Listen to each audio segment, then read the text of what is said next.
కొన్ని వందల స్కూళ్ళు ఉన్నాయి.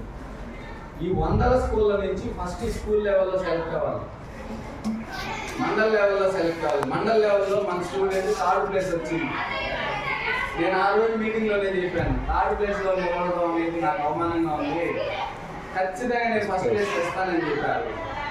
మీటింగ్లో చెప్పాను ఆ రోజు. మీరు అందరూ ఫస్ట్ తెస్తానన్నాను.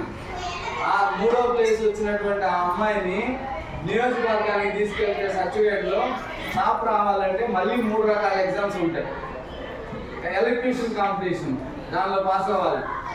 నెక్స్ట్ లెవెల్లో ఎస్ఏ రైటింగ్ కాంపిటీషన్, దానిలో ఎలక్ట్రీషియన్ కాంపిటీషన్లో కనీసం 100 స్కూల్ నుంచి వస్తారు. టాప్ 1, 2, 3లో ఉండాలి. 1, 2, 3లో ఉంటే మళ్ళీ ఇంకో కాంపిటీషన్కి వెళ్తాం. అక్కడ 100 మందితో కలిసి మళ్ళీ పోటీ పడాలి. అక్కడ టాప్ 1, 2, 3 మళ్ళీ మిగిలిన వాళ్ళందరినీ పంపించేస్తారు. ప్రతి స్టేజీలో కూడా విపరీతమైనటువంటి ఒత్తిడి, టెన్షన్.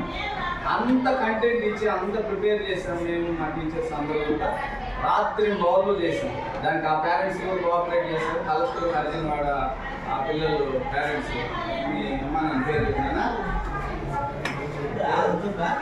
కవిత నర్సయ్య గారు, వాళ్ళ పేరెంట్స్ వాళ్ళు కోఆపరేట్ చేశారు. కోఆపరేట్ చేసి మేము ఏ టైం పంపమంటే ఆ టైం అమ్మాయిని పంపించారు. నేను దగ్గరుండి నియోజకవర్గంలో మళ్ళీ ఫైనల్ రౌండ్కి వచ్చేసరికి మనం థర్డ్ ప్లేస్లో ఉన్నాం. 8 మందికి మళ్ళీ టెస్ట్ పెట్టారు. అప్పుడు మనం టాప్లోకి వచ్చాం. టాప్ 1 ఒకరికే అవకాశం. నియోజకవర్గం మొత్తంలో మళ్ళీ 3కి లేదు, ఒక్కరికే అవకాశం. ఆ ఒక్కరు మనమే అయ్యాం. అందుకే 3 కాదు, ఒకరే. నియోజకవర్గం నుంచి ఒకరే అయితే ఆ ఒక్కరు ఇన్ని వందల మందిని ఇన్ని స్టేజీల్లో 9 స్టేజ్